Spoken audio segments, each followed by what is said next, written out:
नमस्कार मंडळी. तर आपल्या चॅनलवर तुमचं खूप खूप स्वागत आहे. तर आज बनवणार आहे मी व्हेज कोल्हापुरी आणि आपल्या घरगुती पद्धतीने घरगुती सामान वापरूनच बनवणार आहे. तर इथे मी घेतलेला आहे फ्लॉवर, शिमला मिरची, गाजर, बटाटा आणि कांदा ना मी असा कट करून घेतलेला आहे आणि एक एक अशा पाकळ्या बाजूला केलेल्या आहेत. आता हे सगळं सोबत त्याच्यात मी मटर टाकलेली आहे. हे सगळं मी तेलामध्ये टाकलेलं आहे आणि आहे ना झाकण ठेवलेलं आहे आणि त्याला वाफेवर असं शिजवून घेतलेलं आहे. थोडंसं ना साईडला असं म्हणजे खालच्या भागाला करपेपर्यंत मी ठेवला होता. त्याचं रिझन असं एक स्मोकी फ्लेवर येईल म्हणून. तर हे पूर्ण भाज्या नरम झाल्यानंतर मी काढून घेतलं. दुसऱ्या कढईमध्ये मी तेल टाकलं आणि आता तेल आपल्याला आहे ना गरम करायचं आहे. गरम झाल्यानंतर मी याच्यामध्ये कांदा कापून घेतलेला एकदम बारीक तो टाकला. आता हे आपल्याला पूर्ण शिजवून घ्यायचं आहे. याची ग्रेव्ही बनवायची आहे. त्याच्यामुळे आपण ह्याच्यामध्ये ज्या ज्या काय टाकणार आहोत त्या पूर्ण शिजवून घ्यायच्या आहेत. सोबत मी 2 मिरच्या टाकल्या होत्या. मिरच्या एकदम तिखट आहेत त्याच्यामुळे मी 2च टाकल्या. तर माझी मिरची टाकून झालेली आहे.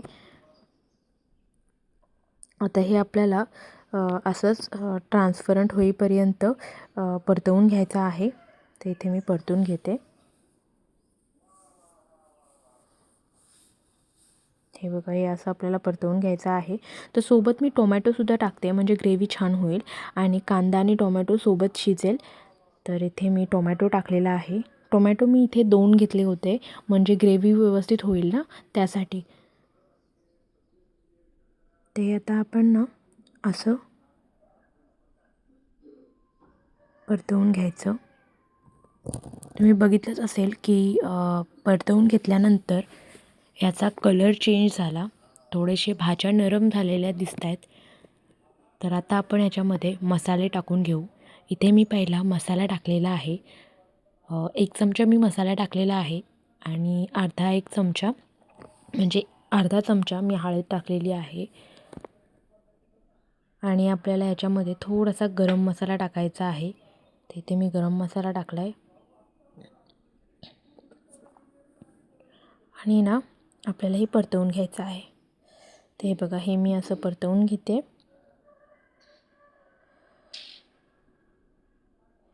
आणि आपल्याला पूर्ण मसाला हा शिजवून घ्यायचा आहे. सोबत लसूण टाकते. लसूण मगाशी टाकायचा राहिला तर तुम्ही कांद्याच्या सोबत तो टाकू शकता. तर माझा चुकून राहिला त्याच्यामुळे मग मी मसाला टाकल्यानंतर हा लसूण टाकलेला आहे. आणि आता आपण हे परतवून घेऊयात. आपल्याला पूर्ण हा मसाला शिजवून घ्यायचा आहे. त्याच्यामुळे आहे ना मीडियम फ्लेमवर ठेवा किंवा लो फ्लेमवर ठेवा.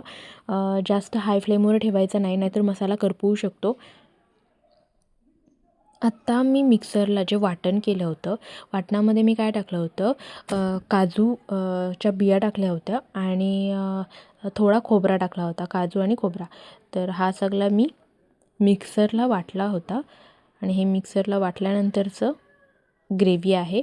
तर ही आपण जी फोडणी तयार केली ना त्याच्यामध्ये टाकून घ्यायची आहे आणि असं मिक्स करून घ्यायचं आहे.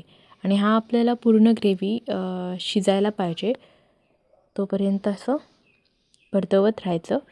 जितकं तुम्ही छान असं परतवत राहाल ना तितकी ग्रेव्ही छान लागते आणि त्याला टेस्ट येते. म्हणजे बाकीच्या साईडून वगैरे पण शिजतं, कुठे करपत नाही. तर शिजवून झाल्यानंतर ह्याच्यामध्ये मी मीठ टाकलं. हे बघा, चवीपुरतं मीठ टाकलं आणि आता असं परतवून घ्यायचं आपल्याला. हे मी असं परतवून घेते. तर जेव्हा ना तेल असं वरती सुटतो ना तर समजून जायचं की हां आपली ग्रेव्ही झालेली आहे. ते असंच परतवत राहायचं. जसा कलर आधी होता तसा कलर नाही राहिला आहे, कारण कलर चेंज झालेला आहे. ते असं झालेलं आहे परतवून. आता आहे ना जेवढ्या मी भाज्या वाफेवर ठेवल्या होत्या तर त्या सगळ्या मी भाज्या याच्यामध्ये टाकून घेते. आणि ह्या पूर्ण शिजवलेल्या नाही आहेत, थोड्या वाफेवर ठेवल्या होत्या, हाफच आहेत. तर हे आता जेवढ्या भाज्या आहेत ना त्या सगळ्या ह्याच्यामध्ये टाकून घ्यायच्या आणि ना असं पूर्ण परतवून घ्यायचं. आता परतवून घेतल्यानंतर मी झाकण ठेवते थोडा वेळ, म्हणजे भाज्या पूर्ण त्या ग्रेव्हीमध्ये वाफेवर शिजतील. तर तुम्ही बघू शकता मस्त कलर आलेला आहे. एक 15-20 मिनटं आहे ना मी असाच झाकण ठेवला होता. ह्याच्यात अजिबात मी पाणी टाकलेलं नाही आहे. जेवढं मी दाखवलं होतं तुम्हाला ते सगळं तेवढंच आहे. आणि या सगळ्या भाज्या आणि गॅस मी अजिबात लो फ्लेमवर हाय फ्लेमवर ठेवलेलं नव्हतं. पूर्ण लो टू मीडियम फ्लेमचाच यूज केलेला आहे. त्याच्यामुळे भाजी अतिशय सुंदर झाली. तर आपली तयार आहे व्हेज कोल्हापुरी. तर तुम्ही भाकरीसोबत, रोटी, नानसोबत मस्त खाऊ शकता.